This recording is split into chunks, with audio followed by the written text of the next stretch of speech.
And thank you all for coming today. I hope I can do justice to the introduction. So it's really a great privilege to be able to talk to you about these ideas and about the book, because I kind of think, although the quality of the international conversation around this at the moment is really, really poor, I think we can change that quite quickly. And I think we can change that quite quickly by engaging more people from across society in this conversation. I hope that the book is a small part of delivering that.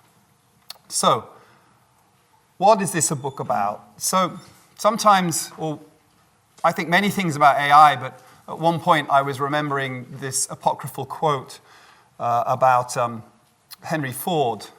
And it was sort of said of Henry Ford that if he had asked his customers what they wanted out of a car, they would have answered a faster horse. And it makes me think, it's an apocryphal quote, but it's supposed to show our inability to imagine what the future it looks like. But it makes me think, what happens if we translate that into the modern era and ask the same question of the future we're facing and say, well, what do people want out of artificial intelligence? Is it the answer a more intelligent human? And if that's the answer, what on earth does that even mean? I was introduced at the university's MST in AI and ethics on Thursday evening as someone who likes to think about the big questions in AI. And it made me realize that I never set out in my career to think about big questions around intelligence. I set out to solve problems. But when other people started giving really bad answers to big questions, it gave me the sense, oh, I should think about why I feel those are bad answers. And I'm trying to take that sense and give it to you as well. That when people are giving what you think to be bad answers about these technologies, just because those people are empowered or are very, very clever in some ways, it's absolutely critical that you don't feel that these big questions are things you should be part of answering, because the only way we answer these questions is together. So the problem with that is that's a stupidly ambitious idea that you individually, or I individually, can do something to change that conversation. So the idea is not that I do that individually, that we do that together. As a group of people here, as a university, as a country, as a society, that we let that voice back. So how does the book approach that? Well, it starts with the sort of following thought, which actually came while I was cycling with a friend from Cambridge, Alistair Morphy.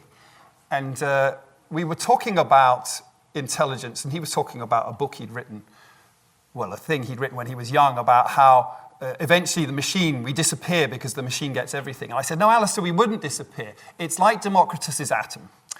So Democritus's atom is this idea that if I take an object and I cut it in two, and I take one of the halves of the object and I cut that in two, and I keep repeating that, do I get to a position where I can't cut? So the concept is a philosophical concept. So none of the people who were thinking about it ever did any cutting. They just did thinking. But if you think through that process, the answer they then gave is like, oh, there comes a point where you can no longer cut. You know, they didn't know that, but they just felt that that's the way it should be. And they called that atomos. So this is Democritus and the atomists. So that notion survives today in the physical world in terms of we call these fundamental physical components atoms. Now, of course, you give an idea like that to physicists, and what's the first thing they try and do is they split it. So, of course, Cockcroft and Walton did that in Cambridge all those years ago.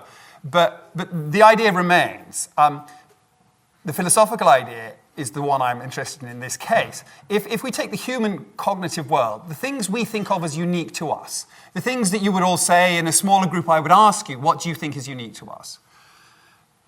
Each time that we've thought of something like it's playing chess or it's writing or even creating images that inspire people, every time that happens and then the computer turns out to be able to do that, if it's like cutting into us, then we think of Democritus's atom is the some way in which this process stops, a point at which there's an atomos for us, an atomic human. And what is that point? And the sort of cover of the book, these sort of shells, are trying to capture that idea in some sense. So what is that point? What's the answer I gave? Well, to give that answer, I like to sort of tell this story. It's a remarkable book that many of you may have read, or you may have seen the film associated with it. I've read the book, but I haven't seen the film. It's by a Frenchman called Jean-Dominique Bauby, who in 1993 was editor of the French Elle magazine and was living a very high life. He was doing extraordinary things, hanging out with extraordinary people, when he suffered a brainstem stroke. And this brainstem stroke destroyed his ability to move. He became paralyzed. He, for very sort of interesting neurological reasons, the only thing he could move was his eyes. But other than that, he was paralyzed. And one of his eyelids had to be closed for medical reasons. So the only way he was communicating was by winking. Now, we call this state locked-in syndrome. And I think the remarkable thing about Jean-Dominique in this state is he wrote this book after becoming locked in. So it took him 10 months, 4 hours a day, winking at letters to create the ideas he shared in this book. And what I think about that is, why is that fascinating and interesting for us? Because I think each of us imagines what it's like to be in this state of having all these thoughts and such a limited ability to communicate those thoughts and those feelings. Having to wink at these letters. Now, I think the remarkable first thing I think about us as humans is that we are all in the same state as Jean-Dominique Bauby. Not precisely the same state. Obviously, I'm talking to you today, I'm sharing my thoughts, I'm sharing some of my feelings about these things. But the important comparison is when it comes to the computer.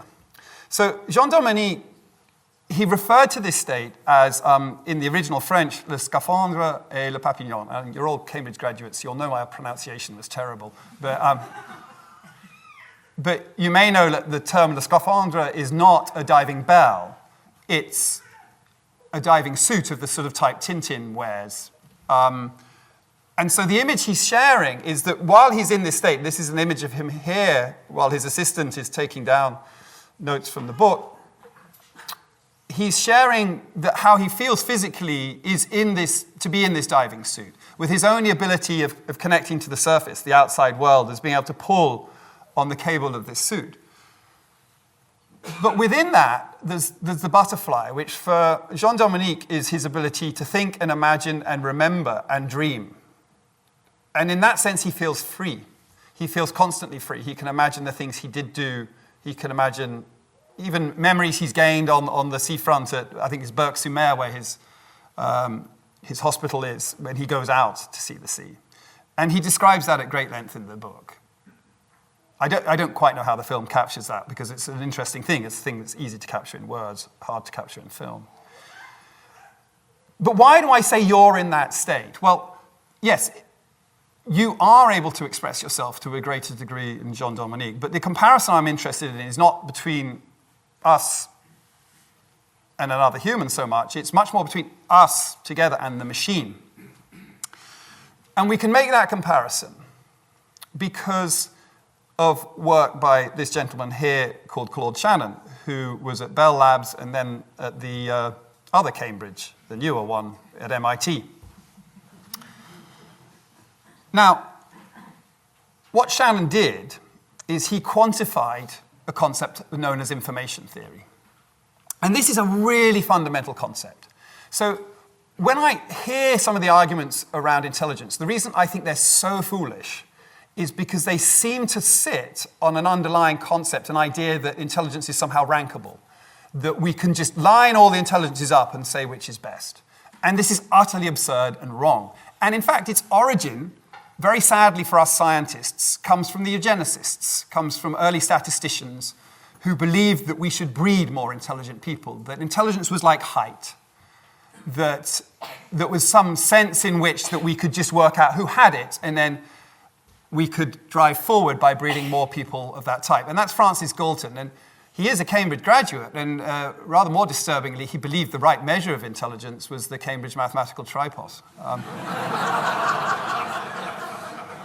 Apologies for mathematicians from our tripos, which is very good and is a great measure of intelligence, but not all aspects of intelligence. So this sort of idea of intelligence as rankable, this term general intelligence that comes from Spearman to us through eugenics, is, I think, highly mistaken. But information, in the way that Shannon defined it, not in the way you might think of it intuitively, but the way he defined it, is fundamental. And, you know, according to some physicists, more fundamental than energy, which you know to be fundamental in physics, right? So what Shannon did is he quantified the amount of information in the English language. So actually, I should say first of what his information theory was. His information theory is based around the idea that learning the outcome of an event, the amount of information you gain depends on the probability of the event. So if I toss a coin and I say, oh, the answer is heads, you've all gained one bit of information. But, you know, if we're talking about the sort of Cambridge United, Peterborough Derby, I see Pete Evans in the audience, I know he's a big Cambridge United fan that's coming up, and it's 50-50 before that game goes in, and we find out Cambridge United win, we gain one bit of information. You know, Pete jumps up in the air screaming in a totally excited way. The rest of you may not care, but that doesn't matter. You all gained one bit of information. The importance of that information is different to each of you according to what you think about the situation. So Shannon did this very clever thing of separating information from its context, right?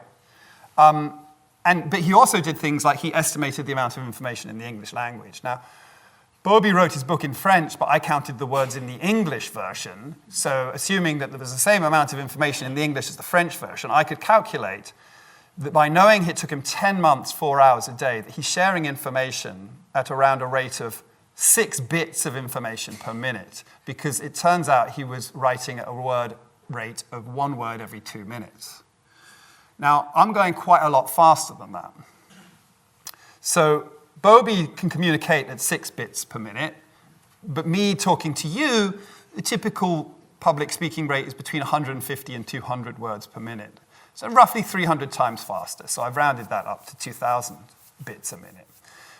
So just to get a sense of that number, that's the difference between, say, walking pace and speed of sound, 300 times faster. So walking across the stage, the difference between me walking, if I were to walk, and the rate at which my sound is reaching you. But of course, if we get in a larger building, if we're in King's College Chapel, actually sound is taking, you know, half a second to travel down that building, right? So you might think, okay, well, we're in an utterly different state. This is the sort of speed that we use to fly around the world, or not anymore, not since Concorde disappeared. But, you know, and that's absolutely right. But the important comparison that we care about in the modern era is not so much the comparison between the two of us, but the comparison between us and the machine. And anyone who's got a physics background present should now be thinking, well, what's the difference between the way a machine communicates, the way a human communicates? So I'm communicating with sound waves, and a machine communicates through electromagnetic radiation. So electromagnetic radiation, that propagates at the speed of light. The speed of light is roughly 1 million times faster than the speed of sound. So when we look at rates that two computers communicate with each other, not with us, but with each other, and you estimate, we know how fast they communicate. If you've got the latest Ethernet, 10 gigabit Ethernet, the example I use in the book is 1 gigabit Ethernet, but lots of people have 10 gigabit Ethernet now. Computers are communicating at a rate of 600 billion bits per minute. 600 billion. They have a factor of 1 million because they're using speed of light instead of speed of sound, and then the additional 300 times, they're 300 million times faster than us. The additional 300 is clever engineering, coding theory sort of thing people learn in the information engineering course here, how to sort of, or in computer science, how to compress information and share it more rapidly. So they go 300 million times faster than us. And that's the difference between walking pace, me walking up and down the stage here, and speed of light. It's unimaginable, really, because the speed of light is unimaginable, certainly to me. I mean, if you want to think about it in some ways, think about these in dollar amounts. So Dominic Bowlby is getting paid $6 a month. We're getting $2,000 a month, which is, lots of people live on that amount, but it's not an enormous amount. The machine is getting $600 billion a month in its information budget. I mean, you have to shift to national government. That's probably US national government budgets plus state budgets or something like that, to sort of get a sense of the difference. So it is a total absurdity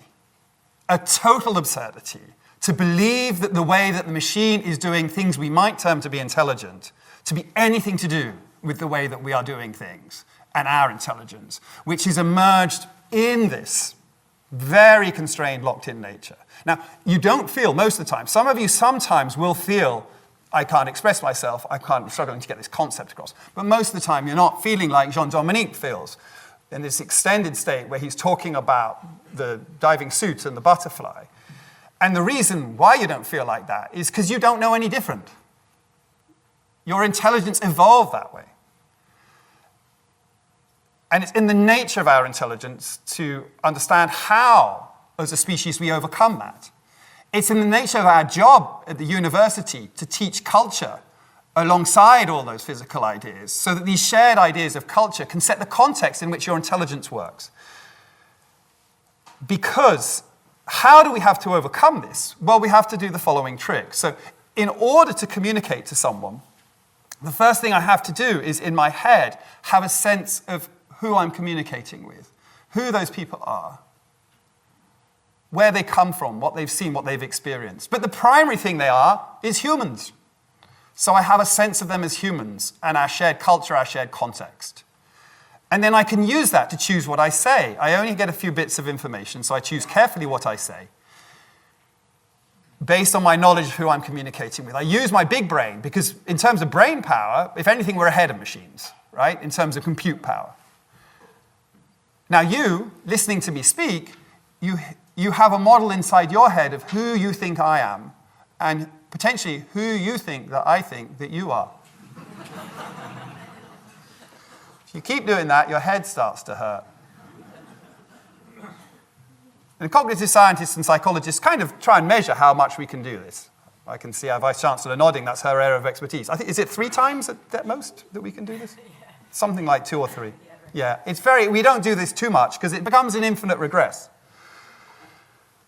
But then, taking that information, if you're conversing back, you choose what you say back to me, and then I combine that with what I know. I choose to say something back, you choose to say something back. When this works, it's like a beautiful dance, and when it fails, we all end up swearing at each other. And the reason we typically swear at each other is not, my experience is, I don't get really upset if I realize I'm talking at total cross purposes with someone, or that their understanding or their culture is totally different, or the nuance of what I'm seeing is different. I mean, I know that's how it works on Twitter, but if you're actually having a conversation with someone in person, I don't think you tend to scream at them on that basis. I think that where arguments get heated is actually when there's slight misalignments in this, right? Where you're slightly missing each other, and that's where the frustration comes from. So in my career experience, early on in my career, that would tend to happen if I was discussing something with an academic statistics colleague who was using mostly the same language about data as me, but actually had a slightly different motivation. I didn't understand why they couldn't see it as I saw it. It made me frustrated. And then I had to actually understand them more deeply, and that their field was caring about different questions to my field. And then I would understand why they saw it differently to me. So the problem is when this comes to the computer, and this is something that's been going on for a while, this really doesn't work as well.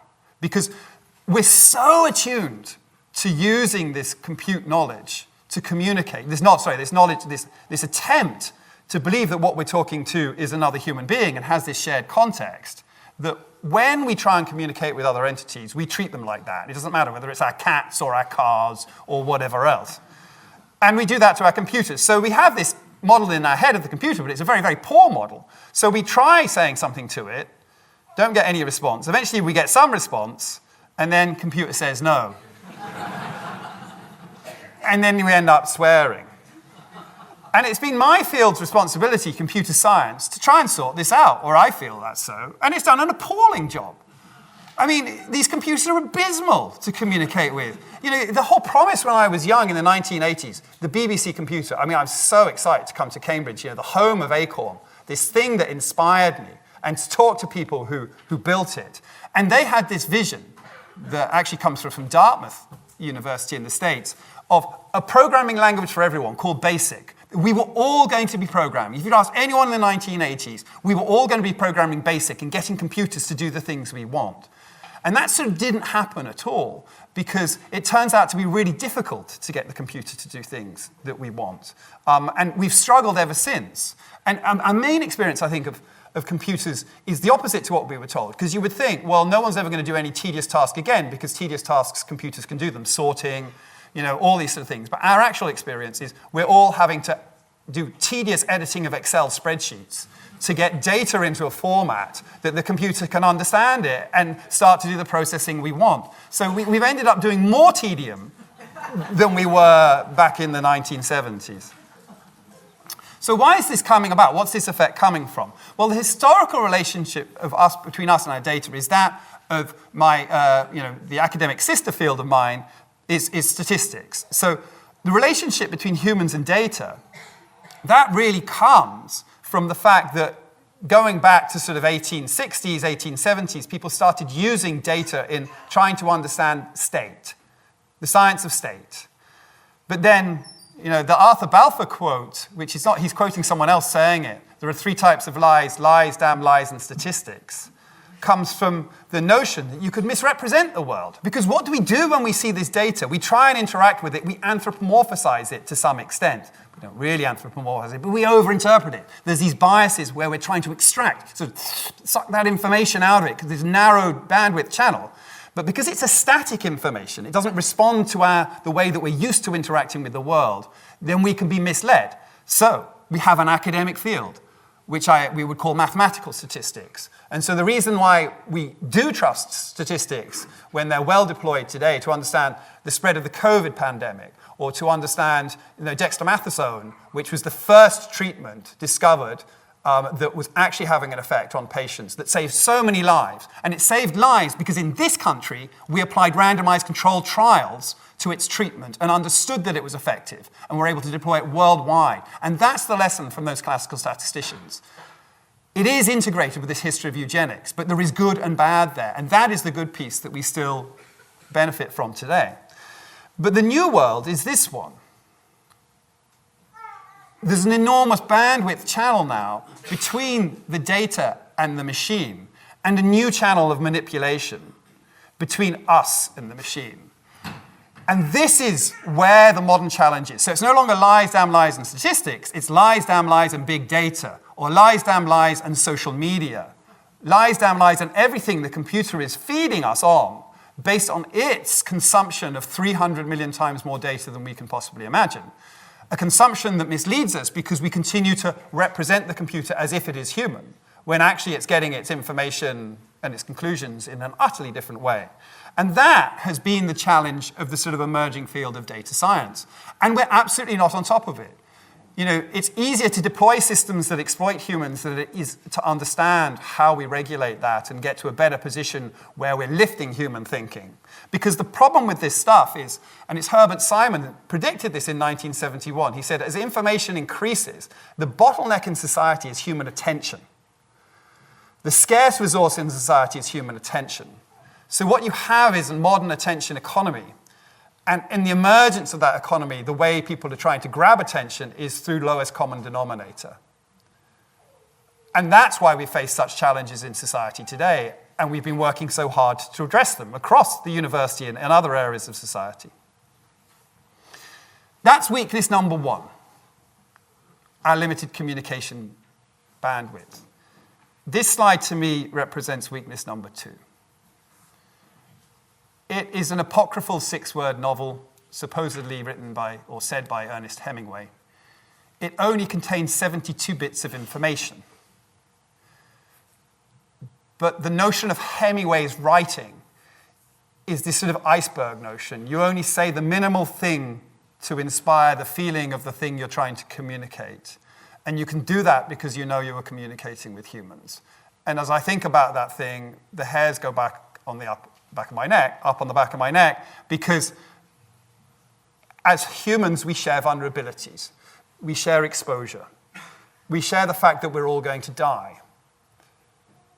We share what I think is an odd thing, which this realization that in some sense you sort of hope to see your parents die because it would be worse than the alternative that they see their children die.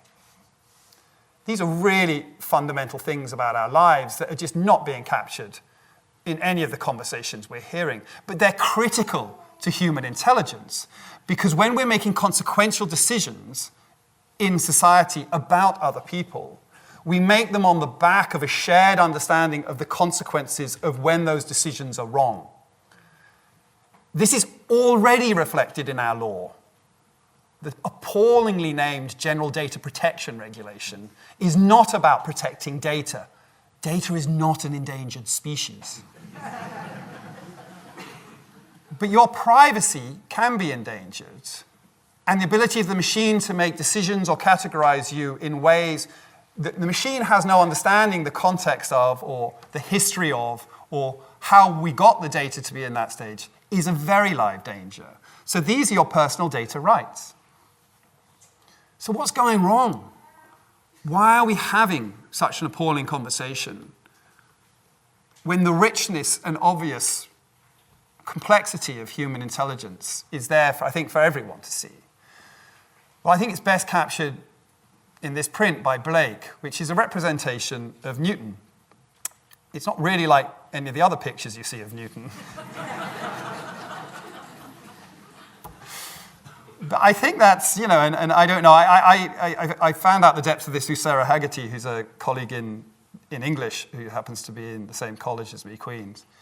And she was giving a presentation, and she was highlighting that what this is really about is it's simultaneously doing this odd thing as far as I feel about it. Who knew what Blake thought? He was a sort of visionary, but he was also, he was generally on the edge of sanity, but he had these extraordinary visions of the future and worried about child labor and equality and these sort of things. But the thing he's expressing here is, yes, this heroic figure of Newton. And we know that he knew about the Sistine Chapel ceiling. He studied it extensively in prints. And this figure is sat in the pose of Abijah, one of the ancestors of Christ. And to me, it looks most like Adam. I mean, he only saw an engraving. He didn't see the ceiling itself. So somehow Newton's there in this sort of very Michelangelo way of painting. But the point is, he's utterly ignoring the complexity of the world around him. He's got a simple triangle and a simple semicircle in front of him.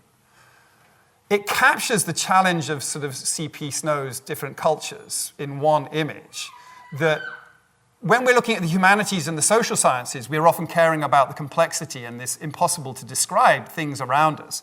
But if you care just about the mathematics of your little analytical framework, it's actually extraordinary how deeply you can get involved in that and express complexity in the world. But if you then make the error, an error in the book that I call model-induced blindness, but I think Kahneman would call it theory-induced blindness, of assuming that your model of the world is the way the world works, you start to ignore that complexity in the world and start to believe that your very clever theory, which is extremely clever, we're not saying Newton wasn't clever, and who's to say that Newton actually did this, because Blake's commentary is on the people that came after Newton, on what this reductionist, rationalist approach led to in society.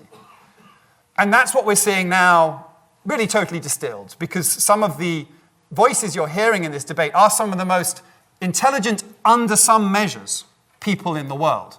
But amongst those measures is not societal intelligence and social awareness.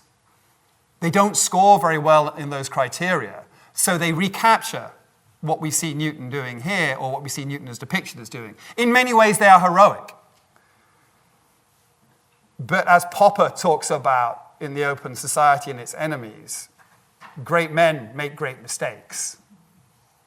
And we are not in the era where we any longer believe that great men lead our society. We understand that that is led across society. So what's gone on? I'm really optimistic about the future if we get this right. And why am I optimistic? Well, this image here shows a gentleman called Bill Phillips at LSE. And what he's standing beside is a machine called the MONIAC. The MONIAC is what we call an analog computer. So this is 1949, and an analog computer is a computer that uses analogy. So we use this term all the time today to mean not digital. That's not what it means. What it means is that I care about the economy. I've noticed that there's some shared properties between money and water. Money flows, water flows. I can build a computer that uses this analogistic property, that there's an analogy between money and water, to actually model the British economy by having tanks that represent how much water is in the Treasury, by moving water down to the Department of Education. And he built it as a teaching tool. But it actually was useful, so they started making them. We have one in our Department of Economics here. That's not how they're...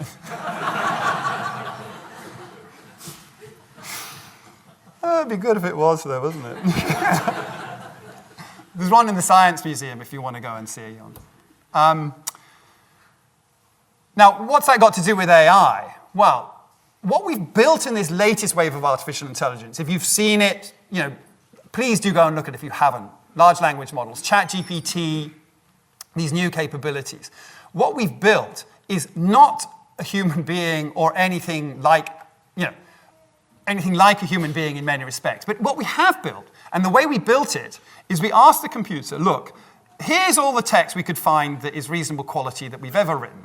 We'd like the computer to play the game of trying to predict the next word in that text. So it tries to play that game many, many, many times. In order to get really good at that game, it actually has to develop an analogous representation of our culture. In order to understand what the next word might be, it actually has to recover in analogous states concepts that we as human beings have developed over millions of years. You're going back to our, part of our culture is based on our embodiment, the fact that we've got physical form. That's whenever animals came about. But part of it is based on, if you look in a lot of meetings, not ones in this university, obviously, it looks a lot like primates discussing things. That's why the chimpanzee's tea party was so famous at London Zoo, because it looks so human-like. And many of our behaviors, unfortunately, they're still quite like that. But coming more recently, we've been 2 million years together as Homo erectus. All of us in this room, we were there, right? We've had 100 to 200, 300, whatever thousand years as Homo sapiens, coming from a state where we were operating in small hunter-gatherer groups, developing writing, moving together in cities, developing systems of law, developing systems of accountancy, developing systems of judiciary, all part of our culture that have come along with us today. It's taken millions of years for this to come about, but it's now in place, and the computer has very rapidly worked out what's there. So what do you think we built? Well, I think of it as a human analog machine, and this is my best attempt to draw it. I did not use generative AI, you might be surprised to hear, to create this image. Because I'm interested in the atomic human and what they can do that the computer will never replace. So this is my representation. It's not a digital computer. And one of the other conflations you're seeing is the conflation of, we have the old idea of 1950s AI, because computers were always right? Computers were always right. And so now when we have these sort of computers that can talk to us, we assume they're always right. No. The way that they've started to seem intelligent is they're copying the ways in which we can be wrong. They copy all our shortcuts. They copy our cultural ideas, which can't be proven to be right, but have sustained us over these millions of years. Because there is no answer to life. All we have is a series of best guesses from different species. And what we're looking at the moment is our current attempt at the best guess. So all you've done is give the computer a sense of our best guess, which is particular to us and the nature of our intelligence. But what it does do is provide the following bridge. A bridge that allows us to change this diagram. A bridge that says, for the first time ever, computer doesn't just say no.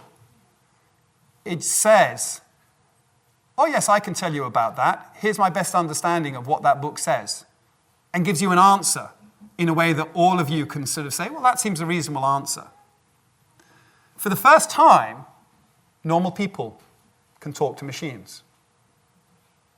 This is utterly transformational. I would argue, I went back as much as I could across all information technology and history, and I would argue that this is at least as big as any of the previous transformations on our society. But it is not an artificial general intelligence. It's a tool, just like those previous technologies were tools that we can either have imposed upon us or we can ensure we're wielding it as an empowering tool for the people we care most about in society, the people who are doing the most difficult jobs, not the people from Silicon Valley, but the people who are dealing with wicked problems such as health, education, social care, civil administration, nurses, teachers, people who are actually being disempowered because computer says no, whose professions are currently being undermined, as we saw in the Horizon scandal. And we have to reverse that process with this technology. So I just want to end on a sort of final thought, which is the following. The computer is going at 600 billion bits per minute, and we are going at 2,000 bits per minute. If you go in the other direction and look for something slower, something that is passing information 1 billion times slower than us, what do you find? You find our ecology. The machine watching us make decisions is like us watching plants evolve. You don't see it. It doesn't happen within your lifetime. It's a process that is going on so slowly, we can only find it in the fossil record. That's how different the machine intelligence is from ours. It's as different as our ecology is from our intelligence. Now, this is where we realize that anthropomorphizing things isn't always bad, because when we speak to indigenous groups, when our anthropologist friends talk to tribes and talk about their traditions and their cultures, we find those groups have anthropomorphized their trees, their water supply, the forest around them. It allows them to psychologically represent, as Fritz Heider would say, their ecology and respond to their ecology's needs and therefore live in synergy with that environment across their lives. We don't think of that as correct in the reductionist sense that Blake is depicting in Newton, but is in many ways correct as a cultural proxy for a truth that is beyond any individual human's understanding, certainly at that time. And that's why culture is so important. It may not be true in that Newtonian sense, but it can be true in terms of a lesson that is impossible for an individual to comprehend. And so what's going on with this latest set of technologies? My diagram has an animation that's already gone off too early. There you go. In terms of speed, the computer wins. It's on the high side of this axis, many millions of times further than us. In terms of speed, our ecology totally loses out. It's so much slower than us. But in terms of complexity, the machine is nowhere. What do I mean by complexity? I mean the years of evolution, of interacting systems, of all these lessons that have been learned from being subject to an evolving environment. Our culture is far more complex than anything the computer has. It has a sort of understanding of it, but it does not have that culture. It does not have the complexity of our interactions and how we choose to go forward. And our ecology is far more complex than anything within human culture. We are a product of the ecology. We are subsumed by the ecology, just as the machine is a product of us. So while speed is on the machine's side and is on our side, complexity is actually on the ecology's side, on our culture's side. And the threat we face from these technologies is not some techno-existential threat that we were sold on across these last 2 years. It's the same as the way that we are destroying our ecology. It's an unthinking approach to our ecology. It wasn't that James Watt sat down and said, I'm going to burn all this carbon and boy, oh boy, we'll see what happens to the planet. No, James Watt said, I don't want to pressurize this boiler because I don't want people to die if it explodes. He worried about the safety. It was just beyond his conception to understand what it meant to burn all that black stuff they kept finding. In the same way, the computer has no conception of us unless we're steering it. And that's why the interface between us and the machine is the critical way that we can go about bringing about the futures that I think we all want. And with that, I'll end. Thank you.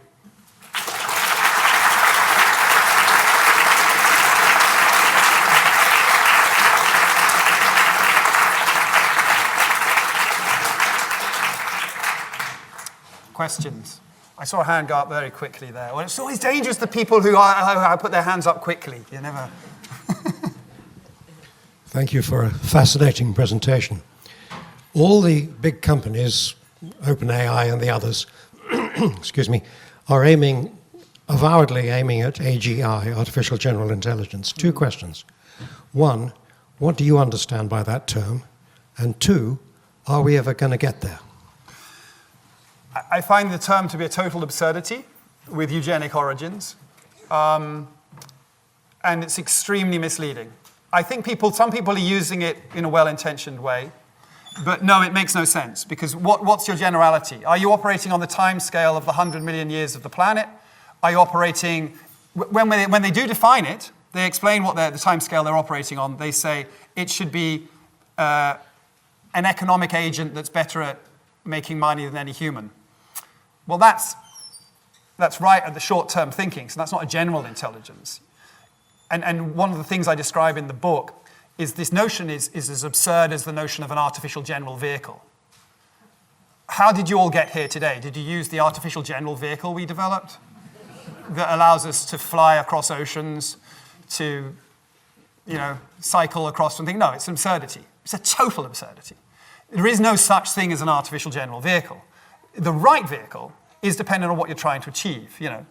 I was at Google giving this talk last week, and I brought my Brompton down. It's so close to King Cross. Why do I bring it? Because my Brompton's almost like a security blanket. I love my Brompton. But it's not that useful for getting from New York to London. Now, the interesting thing about that is that doesn't mean there aren't general things we can study about this field. So my Brompton has wheels. The 787 I flew on the week before also has wheels. If I'm cycling in the wind in Cambridge, aerodynamics is a factor. If I bend down over the aero bars, it's a factor in my bicycle, it's a factor in the plane. There are general principles around aircraft that apply to bicycles, but they apply in different ways. And the same thing applies for intelligence. And this notion that there's an artificial general intelligence is one of the major problems we face, because what you're hearing is we had the CEO of one of these companies saying they're going to capture the AI market. Now, the reason that they can say that they're going to capture that is because people believe in this notion of AGI and it'll be served by one company. If that were true, if that does come about, that's a total dystopia. And I think that the problem we face, though, is because financial markets are now backing on which company is going to develop it. And that's extremely dangerous, because you're seeing a massive societal sort of bet on something that doesn't exist, or it shouldn't even be conceived of as a target, would be my answer. So I have quite strong opinions on that one, you may have noted. I think I saw a question over here that came up, yeah. And it was just back where you were there, so right beside you, sorry. Hello. You were talking about how the computer, in a sense, is learning only through language, through written text, and the translation of language to writing. And I just wondered if you'd done any practical experimentation around prompt engineering that imbues culture into the answers. I haven't myself, other than just the things I can do with the machine. But of course, the field is sort of looking at that. And I think in the sense it does. So the point is that if I use a word like beauty, which is clearly culturally, it's not from first principles at all. I can use that word in a sentence with the machine, and it understands the sense in which I'm using the word in the way that a human might understand that sense. Before these machines, if I tried to use the word beauty, someone would have sat there trying to define what that means from first principles as if it's a logical thing. But it's like the word obscenity, and it's just a Potter Stewart who sort of says, I don't know how to define obscenity, but I know it when I see it. And so much of human of intelligence is actually a shared conception of something that we all individually feel we know it when we see it, even if we've got slightly diverse understandings of that. And that's the sense in which I mean it's captured culture. But I don't want to claim it's captured all the nuance of our culture. It's a bit, I should have mentioned it, like the Moniac, it's an analogy of us.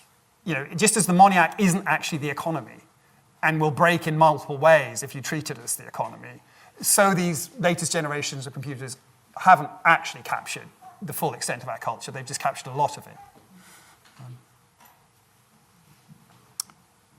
There was one over here. Yes, thank you. I suppose one of the areas which probably a number of people have concerns about regarding AI is its use in the military sphere.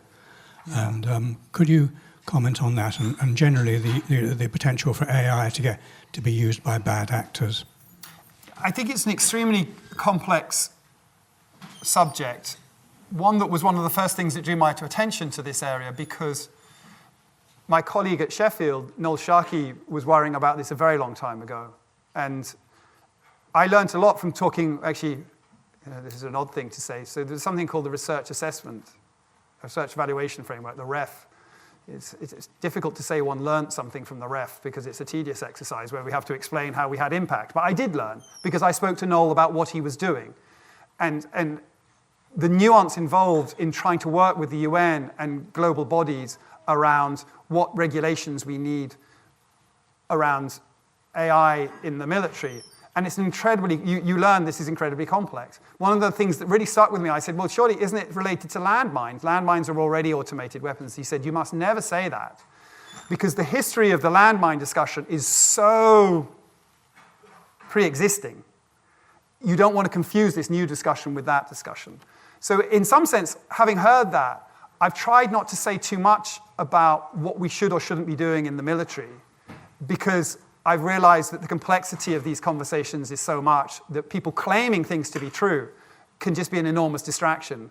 Unfortunately, the same hasn't applied to some of my colleagues, but it's a massive area. But it's not just the use of AI, it's the use of portable technologies. I mean, a lot of what we're seeing in Ukraine in terms of the way battle is changing is drones that aren't AI controlled, right? They're controlled as first-person view machines. So it's a massive area, but I must admit it's one that I don't have good answers on. Apart from the people who are expert on it, we need to educate them on what the issues from the technological side are as quickly as possible so that the conversations they're having are as informed as possible. Sorry, not a great answer. There's a question here.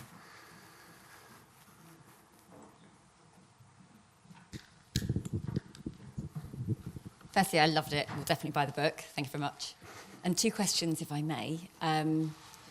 One, what's your favourite use of AI? Because I know this is kind of not denigrating it, but from the perspective you spoke about. And then the other is, what are the best examples of how far AI has gone in terms of predicting and influencing human behaviour? Interesting. So my favourite domain is, I have a colleague whose name is John Quinn. He graduated from computer science here, and even more excitingly, his PhD advisor somewhere in the audience, Chris Williams, he did his PhD in Edinburgh. And John did what I found to be a massively inspirational thing, I think partly inspired by what his PhD advisor had done. He went to Uganda with these capabilities to try and find out what was the best use of them there. And he didn't just go and spend 6 months there and come back and tell everyone how he'd had this experience in Uganda. He's still largely there. He's often in Edinburgh or with his parents who are now elderly in Inverness. But he started building a community of researchers who understood these technologies and were empowered to start deploying them in their own context.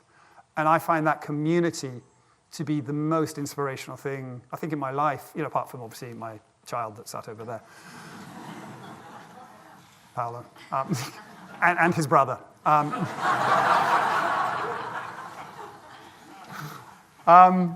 Because when you see people taking technologies and understanding their context and deploying them at the front end, not having them imposed upon them, that is enormously inspirational. And because existing, and I don't want to make out that like it's a charity thing. No, it's also inspirational because there's not existing infrastructure. So the innovative solutions they come up with are far more interesting than the things people are doing in Amazon. I actually went to Amazon to try and learn the lessons from Amazon about how to do this at scale. that I could take back to my African colleagues. And it was the other way around. I was in Amazon explaining to my colleagues in Amazon things I'd learned from my African colleagues. And I find that absolutely beautiful. So there's a number of things they do. The Hello World example, as we call it there, is it's a sort of crop surveillance system for looking at cassava and having farmers just take photos with phones of their crops and then using that to understand across the country. Cassava is a key crop in case of drought. And then having the Ministry of Agriculture understand what the situation is with that. Or another thing that one of my PhD students was involved in, just the visualization of the propagation of disease across the country, which, by the way, and I worked in the COVID pandemic, is leagues and orders of magnitude of anything we have here. And we supported the improvement of that. That meant when they had a cholera pandemic, they understood much better where to deploy the medicines. Very little sophisticated AI going in, just very sort of missing data, dealing with things like that, and a good visualization, understanding the role of the health center workers, how things go wrong there, understanding the role of the Ministry of Health. And then, the other part of the question was, how's AI had the biggest influence? So, I mean, it's already had this enormous influence. All the things we're seeing with social media have been very simplistic AI algorithms that have been looking at, far more information about you. It's colleagues in the Psychometric Center, David Stilwell here, who first showed this academically, that with the amount of data that you're getting on Facebook, you can make better personality predictions in terms of psychometric personality tests about people than their friends can make about them. So, that's indicated, and this is way back, this is pre-Cambridge Analytica. Unfortunately, that's what, Cambridge Analytica were based in London. That's unfortunately what inspired that company to start acquiring large-scale personal data in contravention of GDPR, and also they were fined $5 billion, Facebook, by the way, for these contraventions by the FCA. So illegally acquiring data and using that for micro-targeting in elections. So this is the point. To the extent, people say, you're going to be manipulated by AI. You already are being. It's just not this sentient AI. It's far easier to manipulate you through these lowest common denominator things that you see on social media, like in-group, out-group stuff, confirmation of your personal prejudices. You're really easily manipulated on that. In fact, you're much more alert to when you're having a persuasive argument with someone, I feel. And so that's already sort of happened. And one of the sad things we see in the arguments internationally at the moment, they're not acknowledging that because, of course, the companies that are involved in that are trying to maintain their dominance as we move forward, right? And so they don't want to sort of mention that that's happened. And if you want to go deeper than that, we had Frances Haugen here from the Minderoo Center, and how she was explaining the influence that had on, appalling things that are being evaluated as to whether they're genocide or not in the Myanmar and in the Tigray with different social media companies involved. Which is the outcome of this, is pretty horrific. So we really need to get on top of those things and acknowledge that they are part of this same thing, right? There's no discontinuity between these things. And I'm getting a cut from the back there. There's a sort of like... I'm sure I've overrun, but thank you so much for listening and for your questions. It really was a great pleasure.